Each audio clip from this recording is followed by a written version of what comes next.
El calor pegajoso de marzo cubría las calles empedradas del barrio de Barrios Altos, como una manta húmeda que nadie podía quitarse.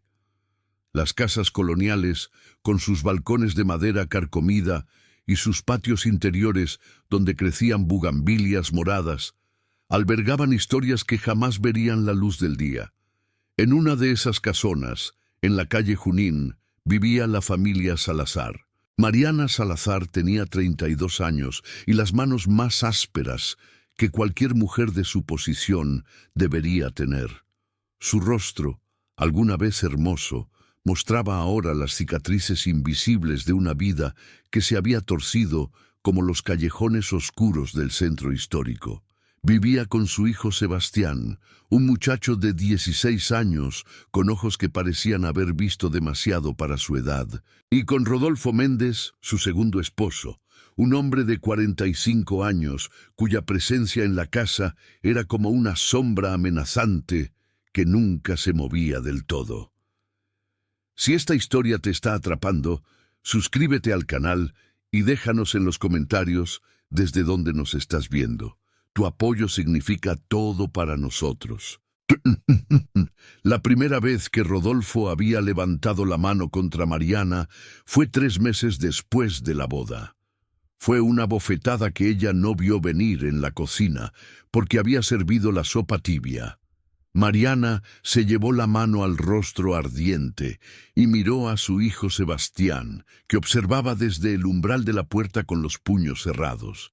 Desde entonces, las paredes de aquella casa habían absorbido gritos, súplicas y el sonido sordo de los golpes contra la carne. Sebastián había heredado los ojos oscuros de su padre biológico, un comerciante que había muerto de fiebre amarilla cuando el niño tenía apenas 5 años. Ese padre, Miguel Salazar, había sido un hombre gentil que tocaba la guitarra en las noches y que besaba la frente de Mariana con ternura. Rodolfo Méndez era todo lo contrario. Trabajaba en el puerto del Callao, supervisando la carga de guano, y llegaba a casa oliendo a sudor, alcohol barato y rabia contenida. Las noches en la casa de la calle Junín eran las peores. Rodolfo llegaba después de las 10, tambaleándose, con los ojos inyectados y buscando cualquier excusa para descargar su furia. Una vez fue porque la comida estaba fría, otra porque Sebastián había dejado sus libros de escuela en la mesa del comedor. La más terrible fue cuando Mariana le pidió dinero para comprar medicinas para la tos de Sebastián. Rodolfo la arrastró por el cabello hasta el patio, frente a los ojos horrorizados de su hijo, y la golpeó hasta que ella dejó de moverse. Sebastián había tratado de defenderla esa noche. Se lanzó contra Rodolfo con toda la fuerza de sus 16 años, pero el hombre lo lanzó contra la pared como si fuera un saco de papas. El muchacho se despertó horas después con un dolor agudo en las costillas y su madre llorando en silencio mientras limpiaba la sangre de su rostro con un trapo húmedo. Fue después de esa noche cuando algo cambió en los ojos de Mariana. Una determinación fría, como el metal del cuchillo que usaba para picar las verduras en la cocina. Sebastián lo notó. Su madre había dejado de llorar. En su lugar había un silencio calculador, una mirada que se perdía en el vacío mientras removía las ollas en el fogón. Lima en 1909 era una ciudad de contrastes brutales. Las familias aristocráticas paseaban en carruajes tirados por caballos importados de Europa, mientras en los callejones de Barrios Altos los niños descalzos pedían limosna y las mujeres lavaban ropa en los patios comunales. La ciudad olía a una mezcla de pescado fresco del mercado central, flores de los jardines coloniales y desechos que corrían por las alcantarillas abiertas. Era una ciudad donde los secretos se guardaban bajo capas de tradición y apariencias, donde las mujeres como Mariana no tenían a dónde ir, ninguna autoridad que las escuchara, ninguna ley que las protegiera de los hombres que se suponía debían amarlas. Una tarde de abril, cuando el sol comenzaba a ocultarse detrás de los cerros que rodeaban la ciudad, Mariana fue al mercado de la Victoria. Sebastián la acompañó, cargando la canasta de mimbre. Entre los puestos de frutas y verduras, de vendedoras que gritaban sus ofertas y niños que corrían entre las piernas de los adultos, Mariana se detuvo frente a un puesto peculiar. Era atendido por una mujer mayor, de rostro arrugado como papel viejo, que vendía hierbas medicinales. La mujer, que todos conocían como Doña Úrsula, reconoció algo en los ojos de Mariana. No hicieron falta muchas palabras. Mariana señaló una hierba particular, de hojas verde oscuro y pequeñas flores amarillas. Doña Úrsula envolvió las hierbas en papel de periódico y las deslizó en la canasta de Mariana junto con las cebollas y los tomates. Sus miradas se encontraron un instante, un entendimiento silencioso que había pasado entre mujeres desesperadas durante generaciones. Sebastián notó el intercambio, pero no dijo nada.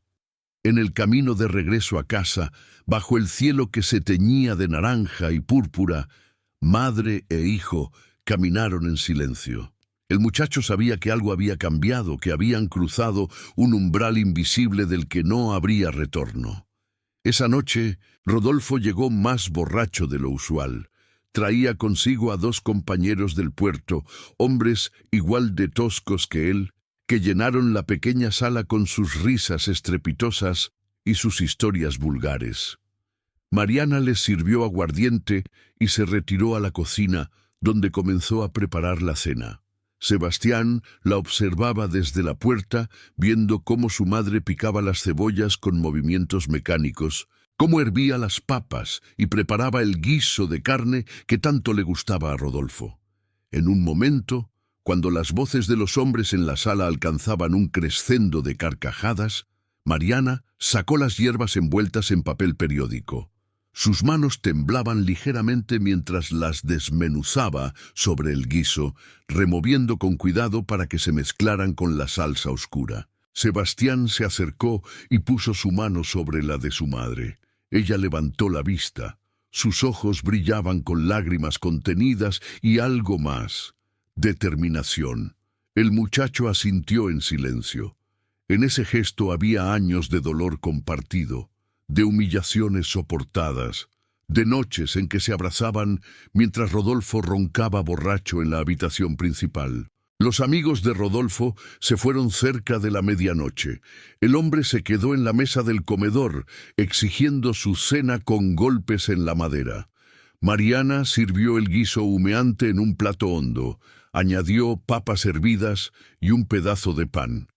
Rodolfo comió con avidez, como siempre, manchándose la camisa con la salsa, eructando ruidosamente. Sebastián y su madre observaban desde la cocina, conteniendo la respiración. Al principio no pasó nada.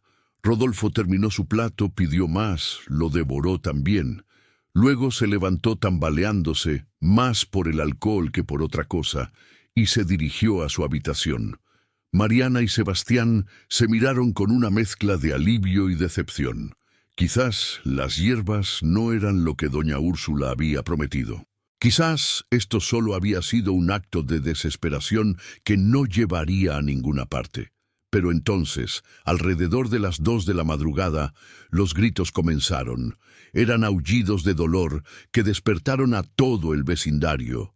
Mariana y Sebastián corrieron a la habitación y encontraron a Rodolfo retorciéndose en la cama, agarrándose el estómago, su rostro contorsionado en una mueca de agonía. Sudaba profusamente y sus ojos, desorbitados, miraban a Mariana con una mezcla de dolor y confusión. Los vecinos llamaron a la puerta. Mariana salió, componiendo su rostro en una máscara de preocupación convincente. Les dijo que Rodolfo había comido algo en mal estado, que seguramente era un caso de intoxicación. Los vecinos, acostumbrados a los problemas en la casa de los Méndez, murmuraron sus condolencias y se ofrecieron a llamar a un médico. El doctor Ernesto Valdés llegó 1 hora después. Era un hombre joven, recién graduado de la Universidad de San Marcos. con ideales reformistas y una tendencia a cuestionar el orden establecido. Examinó a Rodolfo, quien ahora deliraba entre espasmos de dolor. El médico frunció el ceño. Los síntomas no encajaban con una simple intoxicación alimentaria. Había algo más, algo que su formación le decía que no era natural. Para cuando amaneció, Rodolfo Méndez había muerto. Su cuerpo yacía en la cama empapada en sudor, los ojos abiertos fijos en el techo, la boca contorsionada en un último grito silencioso. El doctor Valdés insistió en realizar una autopsia, algo inusual para la época, especialmente en los barrios pobres, donde la muerte era una visitante frecuente y raramente cuestionada. Los días siguientes transcurrieron en una niebla extraña para Mariana y Sebastián. Había que organizar el velorio, recibir las condolencias de vecinos y conocidos que no sabían la verdad de lo que había ocurrido tras las puertas cerradas de esa casa. Mariana vestía de negro riguroso. Su rostro era una máscara perfecta de viuda afligida. Sebastián permanecía a su lado, un hijo devoto, consolando a su madre en duelo. Pero el doctor Valdés no podía dejar ir sus sospechas. Había encontrado irregularidades en los órganos de Rodolfo, un daño al sistema digestivo que sugería envenenamiento. Llevó sus preocupaciones al comisario Augusto Paredes, un hombre de 60 años que había visto demasiado en su carrera para sorprenderse por la maldad humana, pero que todavía creía en la justicia. La investigación comenzó discretamente. El comisario Paredes era un hombre metódico, de bigote blanco impecablemente recortado y ojos que no perdían detalle. Visitó la casa de la calle Junín, hizo preguntas casuales sobre la relación entre Mariana y Rodolfo, sobre la salud del difunto, sobre qué había comido en sus últimas horas. Mariana respondió con voz temblorosa, diciendo que su esposo había estado bien, que había comido lo mismo que ellos, que su muerte había sido una tragedia completamente inesperada. Pero el comisario notó cosas. Notó cómo Sebastián desviaba la mirada cuando mencionaba a Rodolfo. Notó las marcas apenas visibles en el rostro de Mariana, moretones antiguos que el maquillaje no podía ocultar completamente. Notó el alivio apenas disimulado en los ojos de ambos cuando creían que nadie los observaba. Paredes comenzó a entrevistar a los vecinos. Lo que descubrió pintaba un cuadro muy diferente al de la familia devota que Mariana pretendía representar.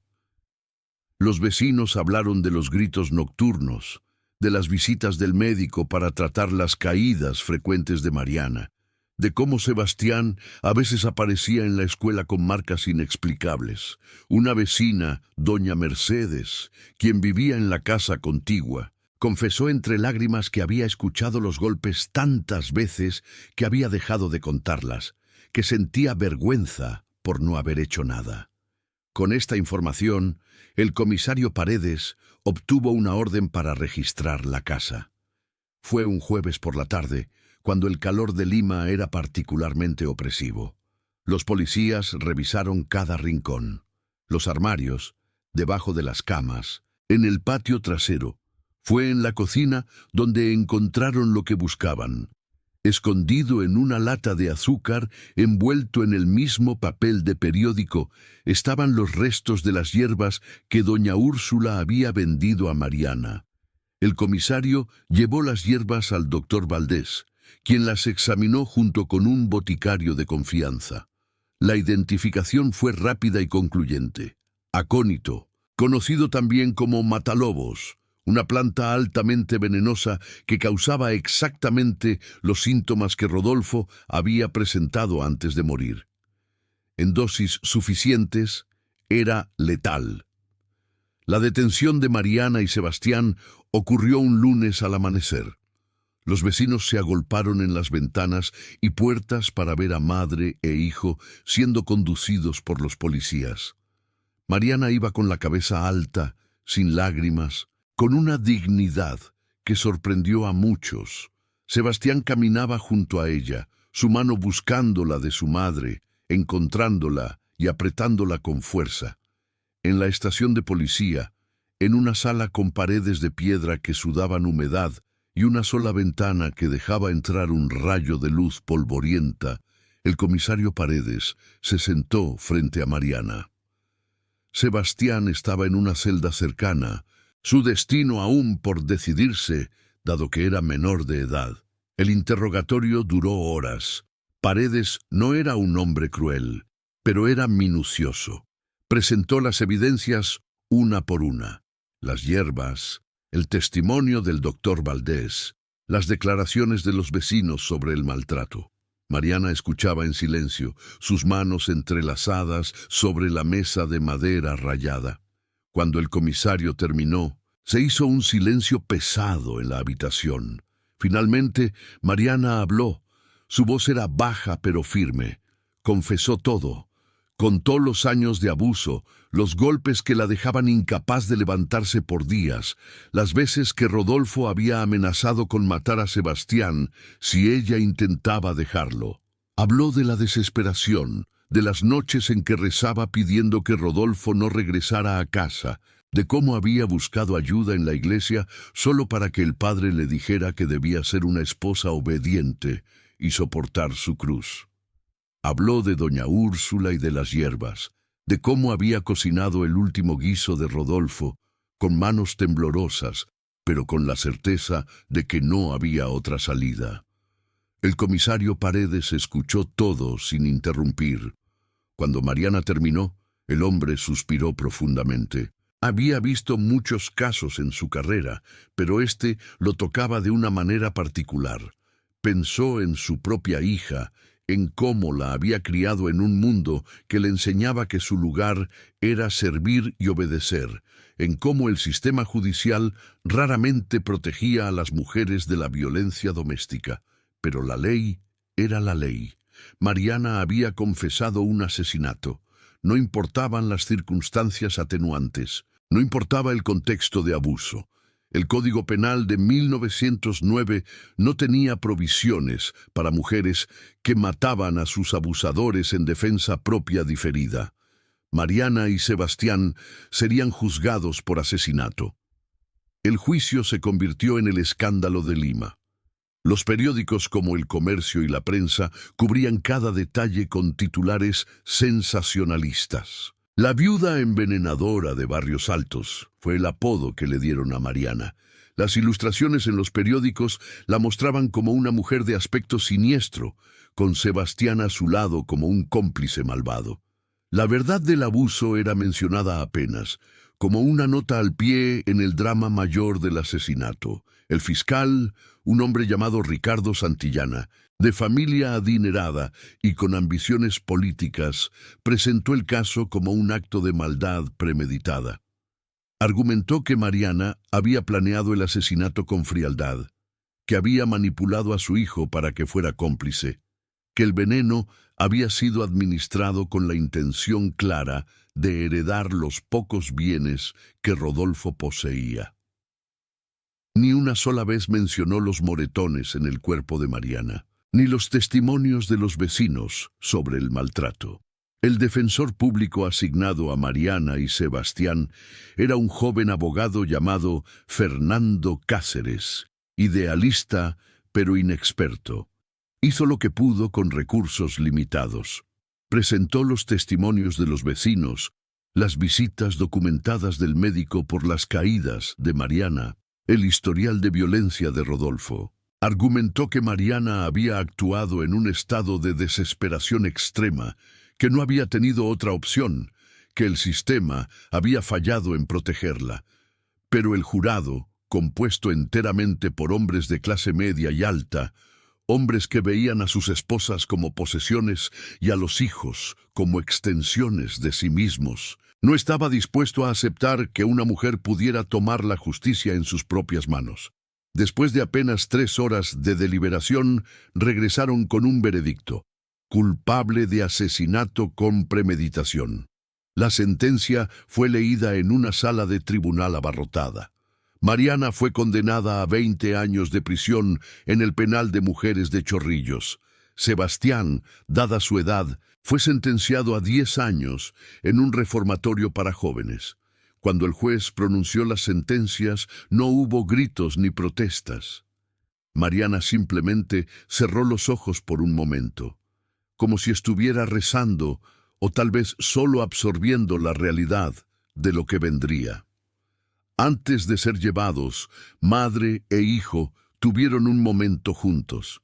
En una pequeña habitación custodiada por guardias, se abrazaron. Sebastián lloraba en silencio contra el hombro de su madre, quien le acariciaba el cabello como había hecho cuando era pequeño. «No te arrepientas», le susurró Mariana. «Hicimos lo que teníamos que hacer.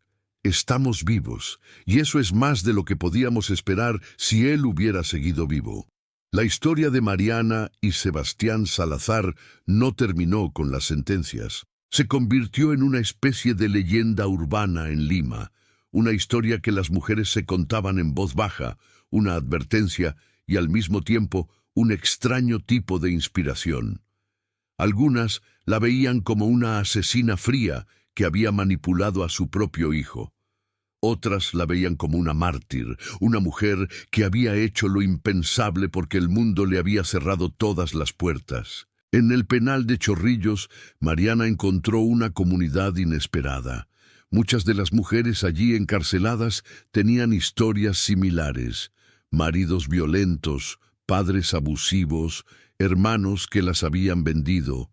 Formaron una red de apoyo, compartiendo historias y recursos, ayudándose mutuamente a sobrevivir en condiciones brutales. Mariana se convirtió en una especie de figura materna para las más jóvenes, enseñándoles a leer, compartiendo las escasas provisiones que recibía de algunas organizaciones benéficas que habían tomado interés en su caso.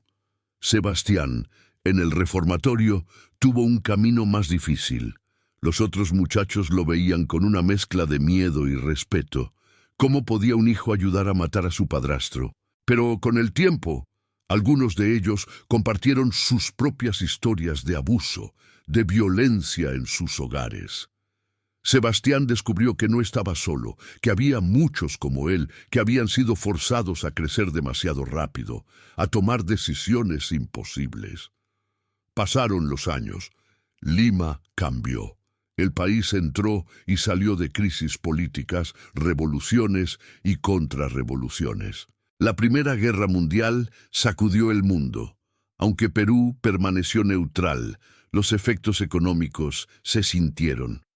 Las calles de Barrios Altos seguían siendo las mismas, con sus balcones coloniales y sus historias ocultas, pero algo había cambiado en la conciencia colectiva. Grupos de mujeres activistas comenzaron a organizarse, inspiradas en parte por casos como el de Mariana Salazar. Exigían derechos legales, protección contra la violencia doméstica, reformas al Código Civil que trataba a las mujeres casadas como propiedad de sus maridos. Era un movimiento lento, enfrentando resistencia masiva de la sociedad conservadora, pero era un movimiento que no se detendría. En 1919, después de cumplir 10 años, Sebastián fue liberado. Tenía 26 años y el rostro de alguien que había visto demasiado. Su primera acción como hombre libre fue ir al penal de Chorrillos para ver a su madre. El reencuentro fue emotivo. Mariana, ahora con 42 años, tenía el cabello completamente blanco, pero sus ojos conservaban la misma determinación que Sebastián recordaba de aquella noche en la cocina. Sebastián consiguió trabajo en una imprenta. Vivió modestamente en una habitación alquilada cerca del centro de Lima. Cada domingo sin falta visitaba a su madre en la prisión. Le llevaba noticias del mundo exterior, libros cuando podía permitírselos, y sobre todo le recordaba que no estaba olvidada. Fue Sebastián quien, junto con un pequeño grupo de activistas que incluía al ahora experimentado abogado Fernando Cáceres, comenzó una campaña para obtener el indulto de su madre. recopilaron testimonios adicionales sobre el abuso que Mariana había sufrido, documentaron casos similares que habían resultado en sentencias más leves o incluso absoluciones en otros países. Presentaron peticiones ante cada nuevo gobierno que asumía el poder. La campaña ganó tracción lentamente. Algunos periódicos, especialmente aquellos con editores más progresistas, comenzaron a revisar el caso con una mirada más crítica.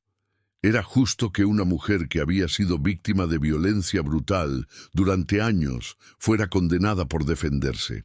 ¿No había fallado el sistema al no protegerla cuando buscó ayuda?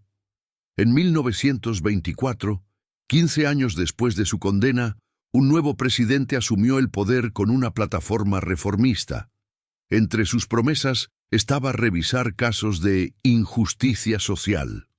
La campaña de Sebastián finalmente llegó a oídos del presidente, quien ordenó una revisión del caso de Mariana Salazar.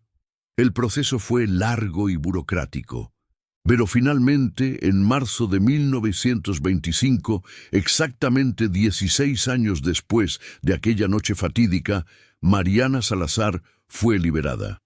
La noticia apareció en los periódicos, pero esta vez con un tono diferente.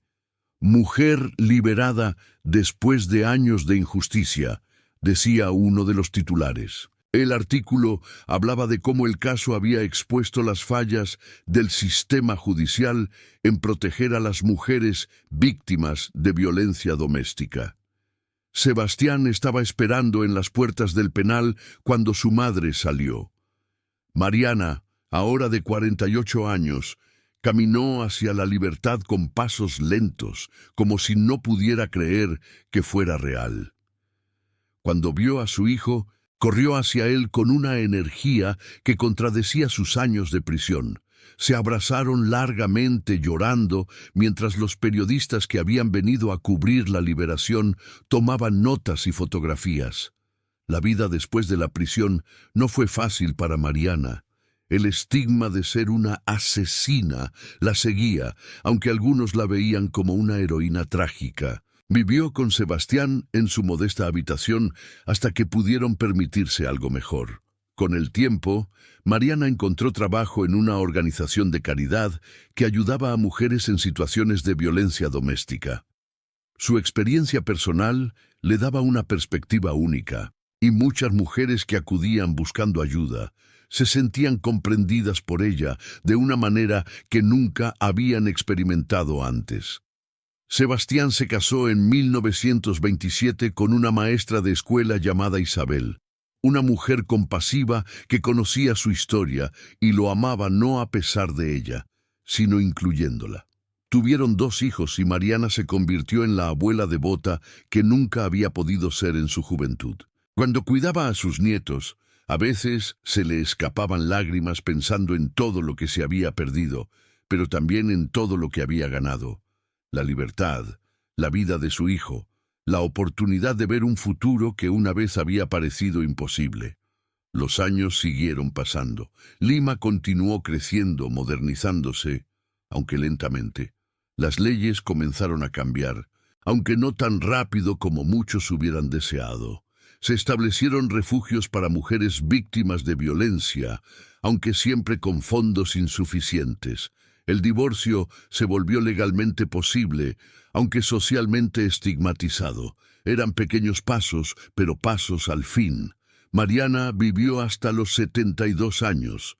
Cuando murió en 1949, rodeada de su hijo, su nuera y sus nietos, lo hizo en paz. Su funeral fue discreto, asistido principalmente por familiares y por las muchas mujeres cuyas vidas había tocado a través de su trabajo en la organización de caridad.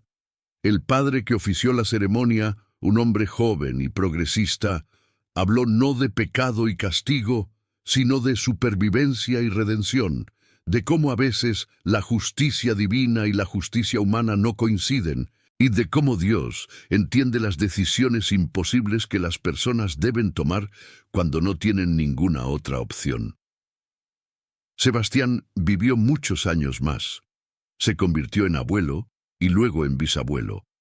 Nunca ocultó la historia de su madre, pero tampoco la exhibía. Cuando sus nietos eran lo suficientemente mayores para entender, les contaba la verdad. Que su bisabuela había sido una mujer que había hecho lo impensable para protegerse a sí misma y a su hijo, que había pagado un precio terrible por ello, pero que nunca había dejado de ser una mujer de dignidad y amor. La casa de la calle Junín, en Barrios Altos, fue demolida en los años 60 para dar paso a un edificio de apartamentos. Nadie que vive allí ahora conoce la historia de lo que sucedió entre esas paredes, pero en los archivos judiciales de Lima, en los periódicos amarillentos de 1909 y en las memorias de familias como la de Sebastián, la historia de Mariana Salazar permanece. Es una historia que habla de los límites de la resistencia humana, de cuánto puede soportar una persona antes de romperse o de tomar decisiones desesperadas.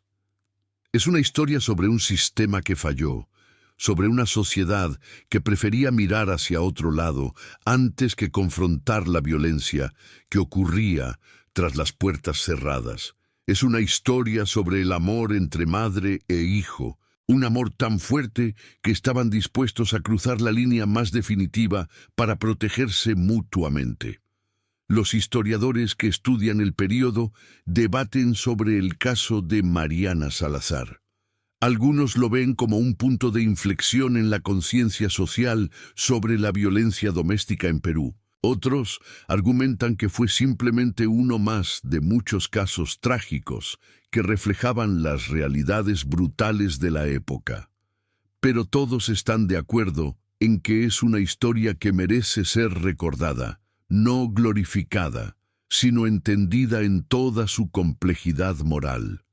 En las últimas décadas, grupos feministas en Lima han organizado ocasionalmente marchas que pasan por donde alguna vez estuvo la casa de la calle Junín. Llevan pancartas que dicen «ni una menos» y cantan canciones sobre justicia y remembranza.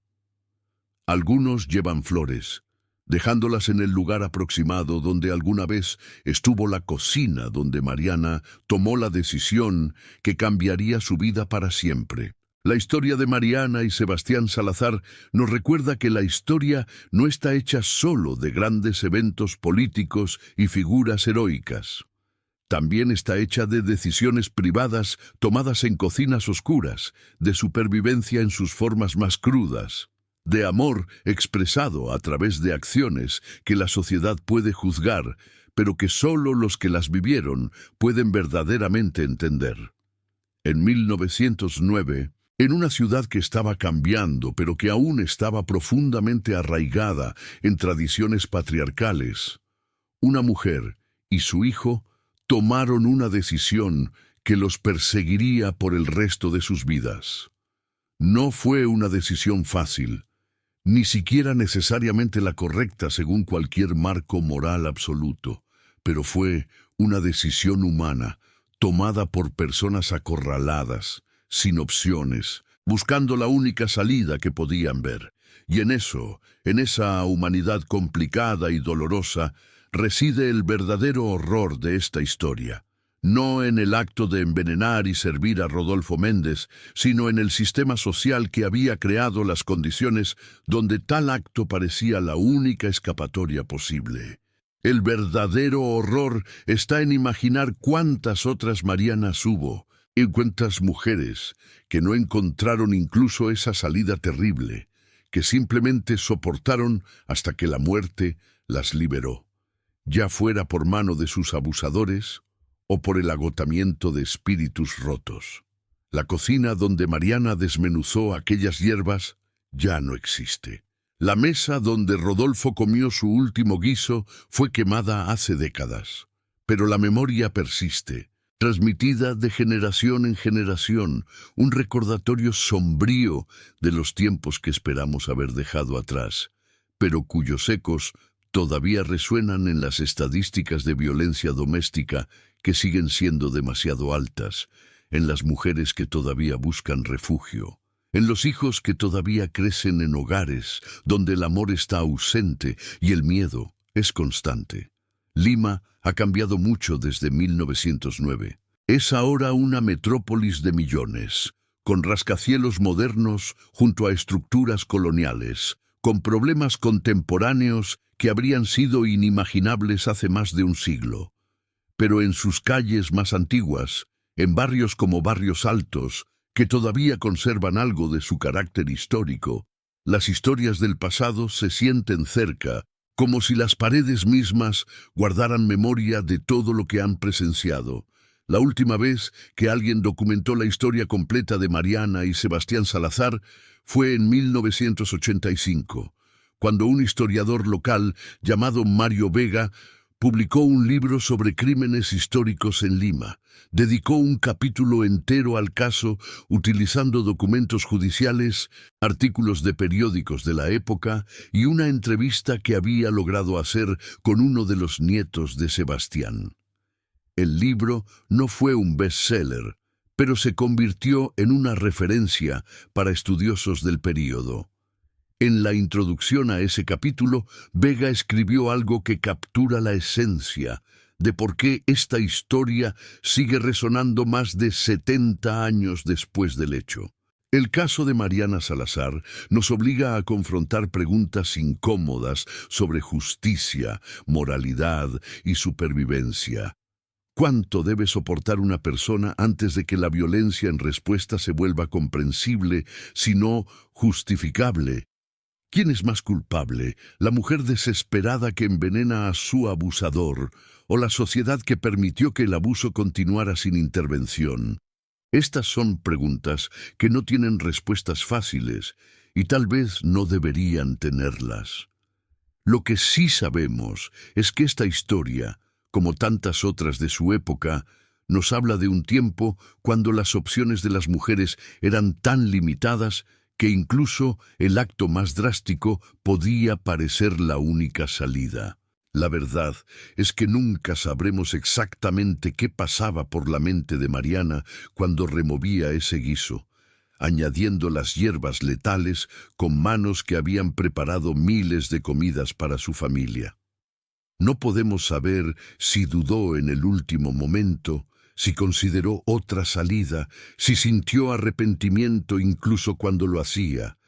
Todo lo que tenemos son los hechos desnudos, un hombre muerto, una mujer y su hijo condenados, y un sistema que había fallado a todos los involucrados mucho antes de que el primer espasmo de dolor sacudiera el cuerpo de Rodolfo Méndez.